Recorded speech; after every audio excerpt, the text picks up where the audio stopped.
A warm welcome on my end as well to all of you. As an architect and art historian, I'm truly honored to open the first international conference organized by Hellenic American University in a topic related to the arts. The Terra Incognita project was the ideal opportunity to address a topic that underlines the cultural collaboration between Greece and the US. However, to what extent and within what framework? While working on the topic, several questions came to our minds, and we tried to figure out which questions would be the right ones that would allow room for original research and meaningful discussions. What do we define as Greek culture? What aspects can we consider as the pillars which influenced different fields of art in the US in the post-war period until the 1980s? The majority would probably reply, ancient Greek art. But is it only that? And on the other side, how do we establish the influences on modern American art? Should we only discuss the inspirational influences in terms of subject matter? Or should we expand to the socioeconomic status quo and touch upon subjects as immigration and cultural empowerment? American modernism has a long tradition of investigating the origins of art, the need for new myths in the quest of modern spirituality, and this tradition corresponds perfectly to the Greek subject matter. Associations between myth, tragedy, symbolism, and modernism resonate in cultural discourse, but still belong to the terra incognita spectrum. Modern American art has a strong presence in performing arts, video, dance, happenings. We felt that this characteristic should be part of this venture that will allow us to uncover and discover hidden association through real observation. Thus, an exhibition, a concert, and a dance performance conclude each day's proceedings. Our keynote speaker, Dr. Sozita Goudouna, is an ambassador of the main concept we aim to bring forward with this conference. Her work is divided between Greece and the United States, working relentlessly for the dissemination of Greek culture in a contemporary and open way. Greek artists gain voice in the US while she is supporting inspired cultural practices in Greece. Before offering the floor to Dr. Goudouna and officially inaugurate the first Terra Incognita International Conference, I would like to share a few words about her accomplishments. Dr. Sozita Goudouna is a professor, curator, and author. Dr. Goudouna's book, Beckett's Breath, Anti-Theatricality and the Visual Arts, was published by Edinburgh Critical Studies in Modernism and released in the US by Oxford University Press. She holds a PhD on American High Modernism from the University of London and an MA from King's College London and the Royal Academy of Arts. She has had a distinguished 20-year career in the cultural sector, serving in many executive roles prior to becoming the director of the non-profit Greece in USA in 2020. Her internationally exhibited projects include participations at the New Museum, Performa Biennale in New York, Documenta, Onassis Foundation in New York, French Consulate in New York City, Hunterian Museum, Benaki Museum, Byzantine Museum, and the Contemporary Art Museum known as EMST. She is head of operations at Raymond Pettibon Studio, adjunct professor at Pace University, and visiting professor at CUNY and New York University. She has taught at New York University since 2015 as the inaugural Andrew W. Mellon Curator Fellow at Performa Biennale in New York City. She has also taught at the New York School, SUNY, Roger Williams University, and the University of the Peloponnese, among others. Prior to joining Performa, she was the 3-year artistic director of the first EU-funded research and exhibitions program in Athens under the auspices of the Ministry of Culture. During her directorship, she curated and commissioned projects by Martin Creed, Santiago Sierra, Linda Benglis, and Roy Ascott. In 2014, she collaborated with Marina Abramovic for the production of 7 Deaths. She is the founding director of the US non-profit Greece in USA for the promotion of contemporary Greek art. Sozita, served as treasurer of the board of directors of IKLAS International Art Critics Association and as member of the board of directors at International Theatre Association UNESCO. Please join me in welcoming Dr. Sozita Goudouna.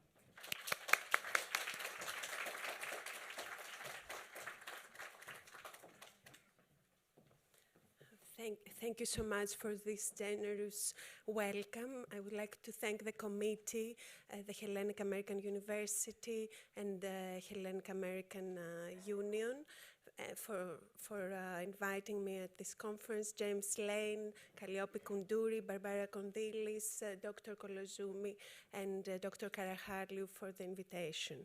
I will give the context for what led me to establish the organization Greece in USA in 2020 by investigating a bit what contemporary Greek art has, how it has developed the last decade.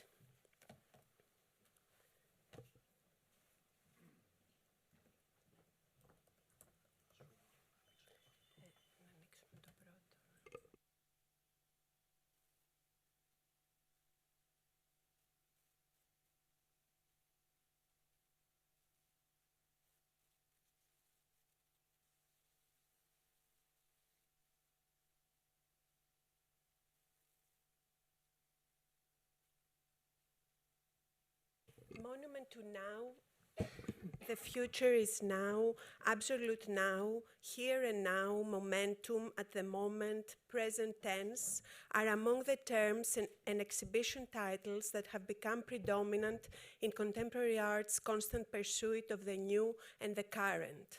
New developments, new aesthetic forms, new modes of production, new discourses, new performative turns, new ecological turns, new politics. But what is revealed in art's constant pursuit of nowness, and how is it correlated to newness and to other shifts in economy, social practices, technology, discourses, and the broader society?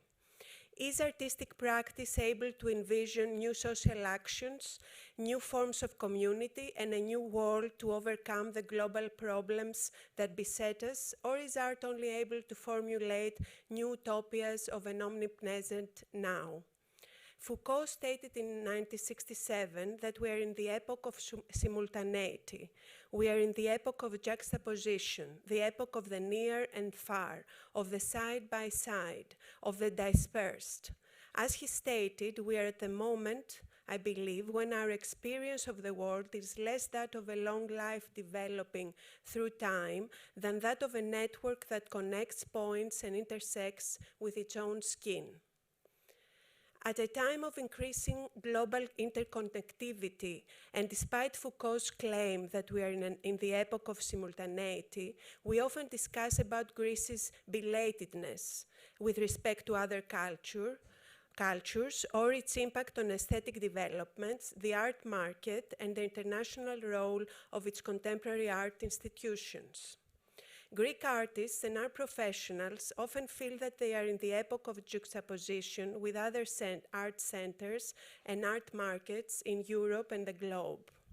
According to this position, and if we accept the notion of Greek exceptionalism, this juxtaposition can either be seen as a positive feature for contemporary Greek art, since it might be grounded in concrete historical, geopolitical, and geoeconomic realities, or as a negative consideration that does not allow Greek contemporary art to grow and develop in equal terms to its international peers and institutions.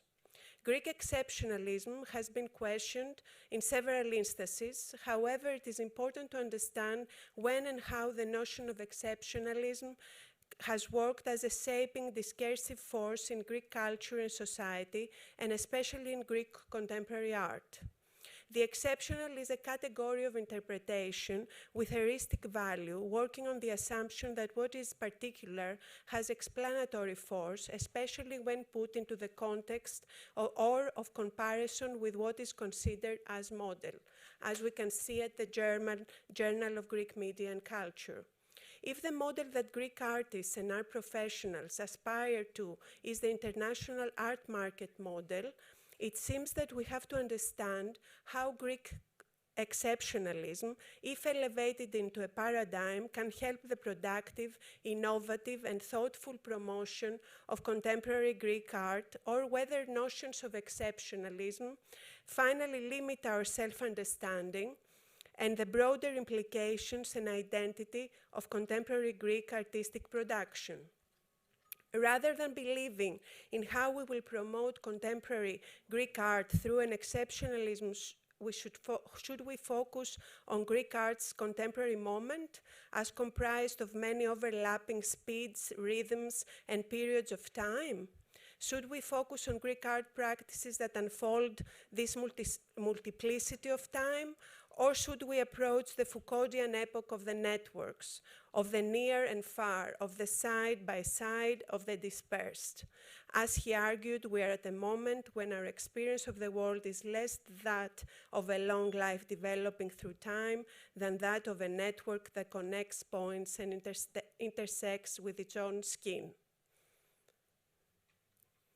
During the period and just before the launch of Documenta in Athens, the argument about Greece's belatedness and its impact on aesthetic developments was related to discussions and theorizations about the Global South.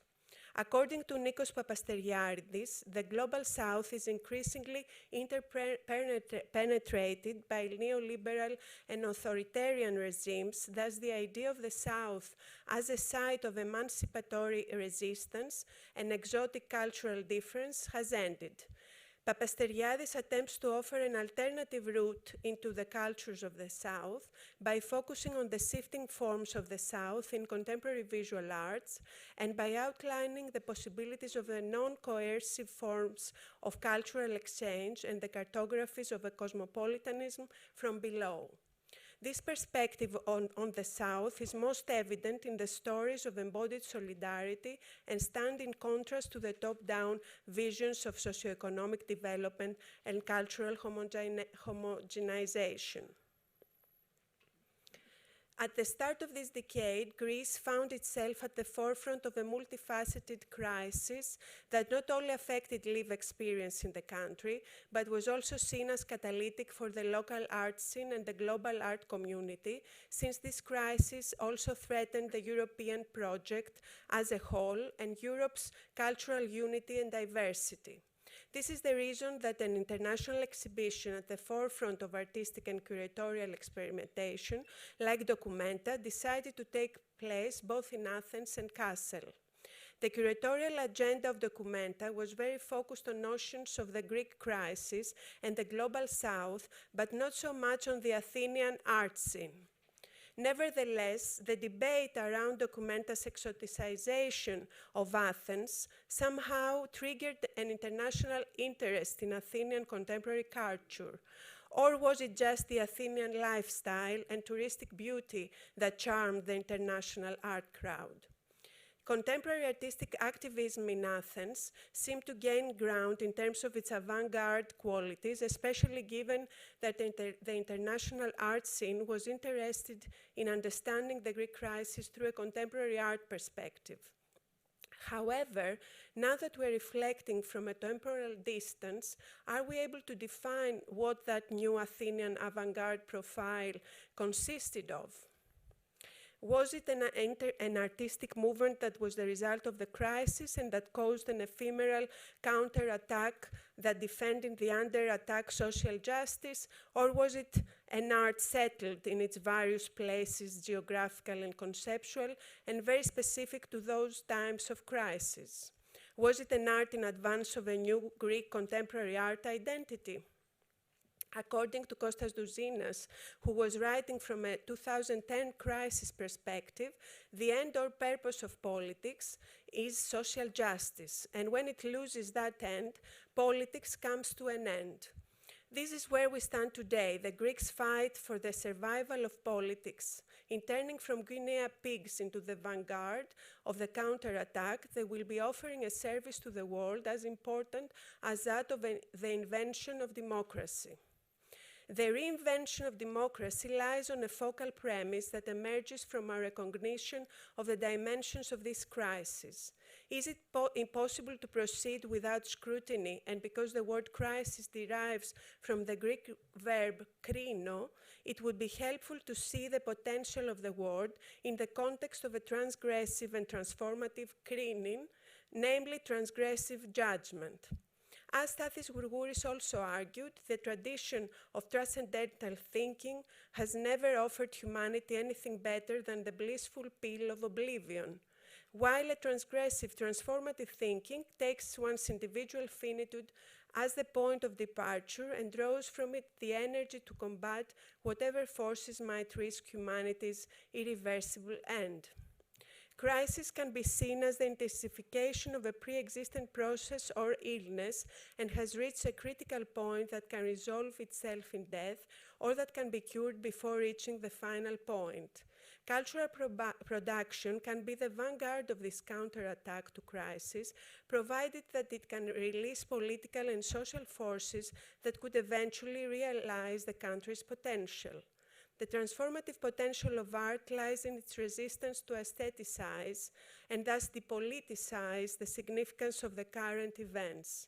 The sense of community, of dialogue in a common language and a performative communal engagement is at the heart of this endeavor.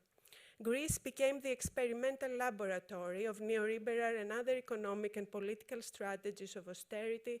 Thus, it provided an intriguing milieu for artistic activism and radical art practices. However, one of the most important challenges for contemporary Greek art was also to reinvent transgressive and transformative methods to cope with its own crisis during this post-democratic period that put a threat on representative democracy. According to Rancière, what accompanies the development of post-democracy is an outright identification of democratic form with the necessities of globalized capital.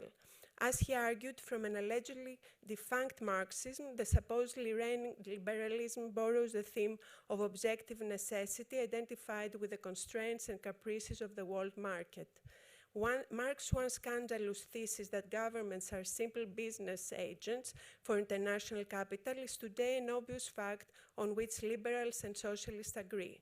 The absolute identification of politics with the management of capital is no longer the same full secret hidden behind the forms of democracy. It's the openly declared truth by which our governments acquire legitimacy.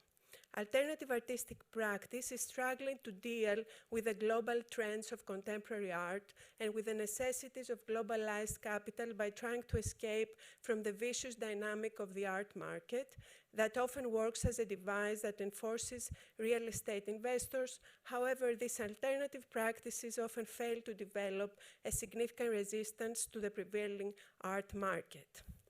In this complex reality and context, I decided to establish Greece in USA in New York in the midst of another crisis, that of the pandemic.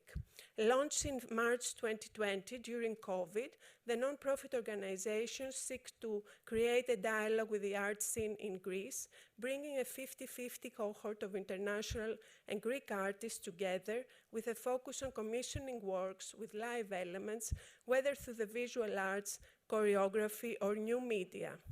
With a model that is similar to Performa Biennial, a performance festival happening that you can... Tonight we're going to see a production of Artang, which is an opera by... a performance festival happening every other November across different venues in New York. The platform aims to liberate Greek contemporary art from the confines of Greekness and its romanticization.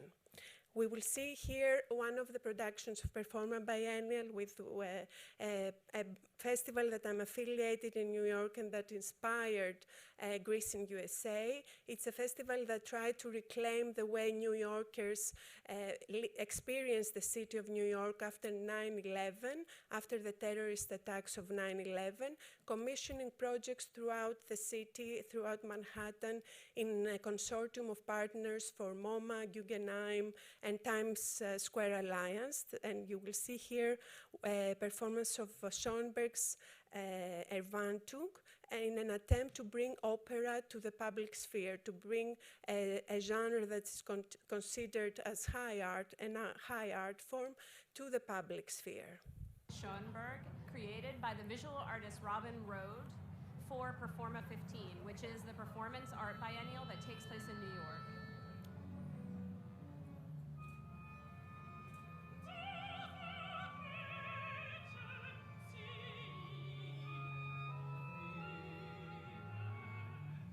You know, what's so beautiful about this particular piece is that the original libretto, the original story, the narrative takes place in a dark forest. With the only source of light is that of the moon. And I felt that the skyscrapers of New York City and the artificial light sources that are around here becomes our soprano, our character's moonlight, and the tall buildings become the tall trees of the forest. We had an artist in residence named Luc Dubois who told me about an ensemble called Wet Ink Ensemble who are performing here as our orchestra tonight. So it's been a real joy to bring artists to Times Square to create some of the highest art forms and share it with a very, very general public.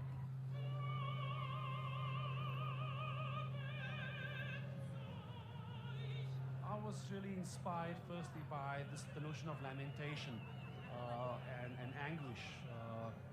And I somehow developed a kind of parallel interest in understanding of this narrative to that of various women around the world who have also lamented the loss of a man.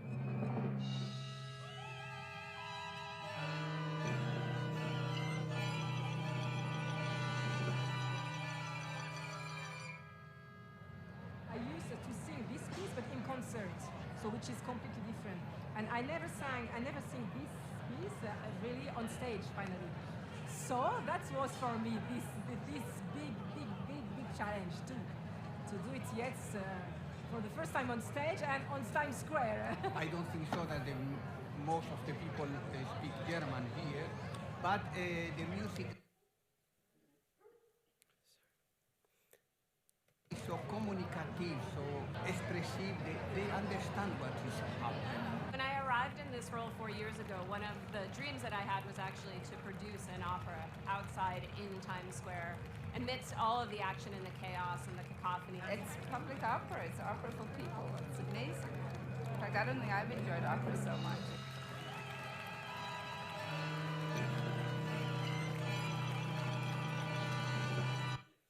So I was privileged enough to work with Performa and to learn about its motto, which is 100% risk, 100% risk, and 100% trust. So commissioning visual artists to envision a new idea, a visual artists that haven't worked with live arts, and the same concept applies to Greece and USA. It's easier to import great talent rather than export it. Thus, there is a challenge of platforming Greek art abroad, particularly when dealing with funding bodies which have traditionally focused on classical or modern art, and are now starting to have a systemic approach to the promotion of contemporary Greek art. With a number of partnerships, including the Metropolitan Museum of Art, French Institute Alliance in New York, we highlight Greek artists that show in France, and the Leslie Lohnmann Museum of Art to unveil Greek contemporary practices that are less known abroad. The view is to platform an eclectic range of work with presentations including the right to silence, with the participation of 100 Greek and Cypriot artists.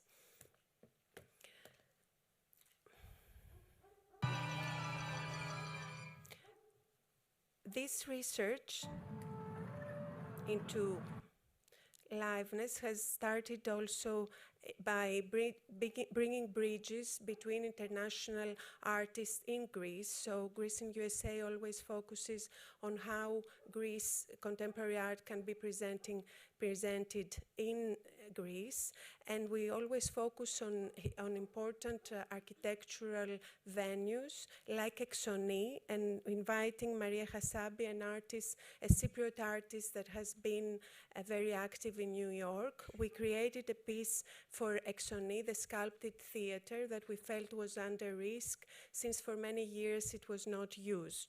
Exoni is in Lifada, it's an ancient site, and Nella Golanda designed this phenomenal sculpted theater that few Greeks know about. So we created this production to highlight the importance of Exoni.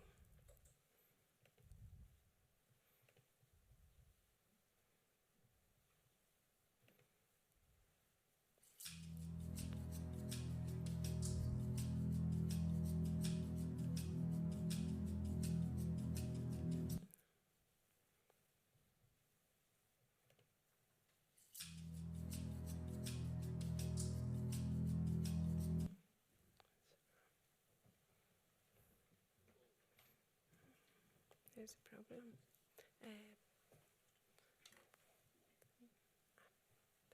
Okay. No.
Through 65, through 66, through 67, through 68, through 69.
Exoni hosted a lot of projects like Yannis Xenakis in the 80s, and the last 20 years is not functioning as a cultural venue. This was in 2019, an exhibition and a performance that tried to be like a campaign for the reopening of Exoni as a house of avant-garde cultural activities. The aim of the organization's inaugural exhibition was to map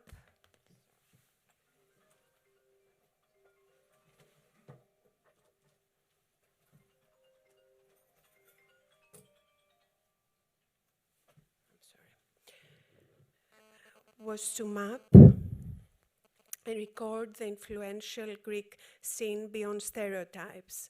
In the same way that Greece in USA seeks to highlight the cultural production of contemporary Greece beyond simplification, The selection of the artists was made with expanded aesthetic criteria, abstraction, illustration, different media, but also based on the engagement of their work in relation to sociopolitical issues. We were concerned with Greek artists presenting the work on an equal footing with international artists and colleagues from abroad so that they can have an independent and objective mapping and database of Greek artists and accessibility to their work. Local galleries face difficulties in promoting Greek artists abroad, especially when they do not have the opportunity to participate in international art fairs. At the same time, biennials and institutions that register the work of Greek artists focus on the country itself and less on cultural extroversion. The group exhibition, The Right to Silence, investigated the American penitentiary system, prison and incarceration regimes, and the reform of criminal justice in different geographical and political contexts, with the support of its Ministry of Culture of Greece. The exhibition's theme is based on a reversal. We are interested in paradoxes when they illuminate the exploration of meanings. In this case, the well-known Miranda rights that we as Greeks find mainly in American crime movies have always been impressed by the expression, "You have the right to remain silent." Silence is transformed into a right when what can be said is aggravating for the citizen of the benevolent democracy. The paradox, however, is that some citizens remain silent because they are not given the opportunity to speak, which implies that they lack the right to freedom of opinion and expression. In the group exhibition, the Miranda rights acquire a metaphorical substance in terms of exploring ethical issues, but also aesthetic forms and artistic media, since silence is the most abstract form of expression. The second exhibition, The Right to Breathe, explored the shortness of breath derived from the experience of political pressure, social injustice, and economic austerity during the I Can't Breathe movement, with work by Greek and Cypriot artists. We consider that it is significant that Greek artists are invited to respond to issues that they haven't really reflected upon due to the geographical and political context that they haven't experienced. African American artists, we consider these issues in an entirely different manner, and this is, I think, the contribution of these exhibitions, to introduce complexities and asymmetric knowledge, or to provide versions of uncomfortable knowledge on how artists from the periphery can make sense of the complexity of the social sphere in a global context and without aestheticizing political tensions. Another project that we did at the Metropolitan Museum of Art, a member of our board, Nectarios Antoniou, presented the production of Arvo Pärt's last opera at the Metropolitan Museum of Art, based on Agios Nikolaos. It was a project that was designed for the inauguration of St. Nicholas in Wall Street, but it was actually presented at the Met last year in November. It was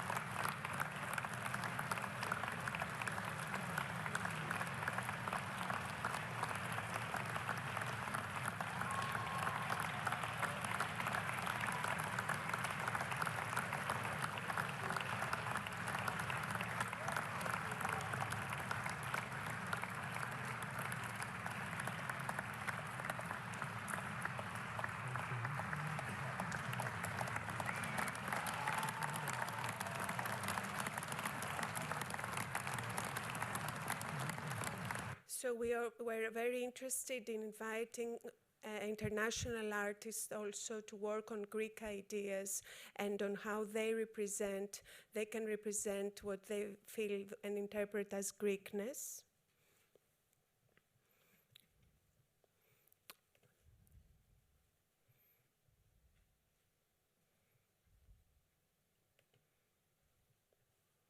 This is a recent production of Petros Klabanis in our new space in Tribeca, the Opening Art Initiative.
And we have built a partnership with the Municipal Theatre of Piraeus for the presentation of American artists in Athens, in Piraeus, at their new venue.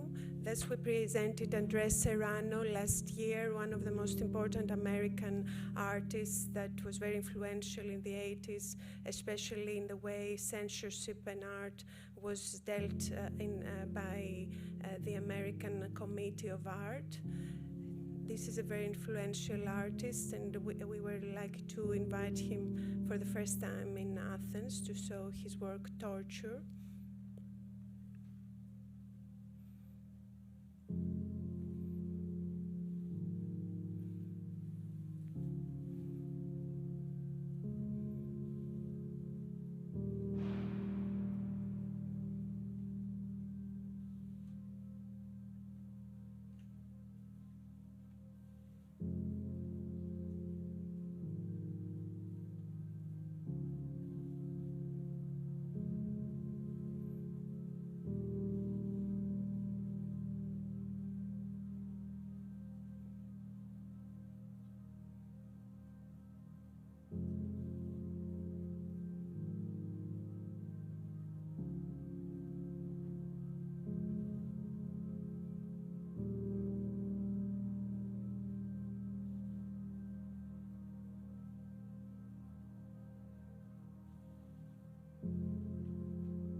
And this year we invited Arthur Jaffa, another very influential contemporary artist that received the Venice Golden Biennial Award. This is the warehouse at the port of Piraeus, and we collaborate with the municipality of Piraeus to be able to bring American artists in Piraeus.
Τη σχέση επιστήμης και τέχνης, καθώς και στη σύμπραξη των τεχνών και Εδώ βλέπουμε μία από τις πρώτες προσπάθειες να φέρουμε...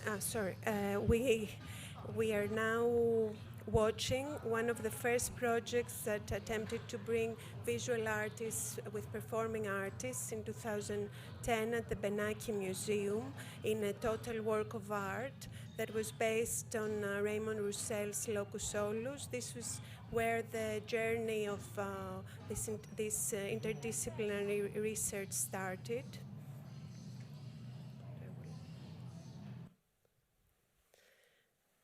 So Greece in USA does not attempt to draw from notions of Greece as the other, from worlds within worlds, or from cultural, institutional, and discursive spaces that are somehow other, but rather explores notions of newness as a contemporary utopia that affects primarily the representation of the political subject and the ways new forms of subjecthood, peripheries, and community can be imagined and formulated in contemporary art. The constant pursuit of novelty and the ways it is affected by the emergence of theory as a distinct category in the constellation of artistic and institutional concerns is determining the status of the subject and its role in the community.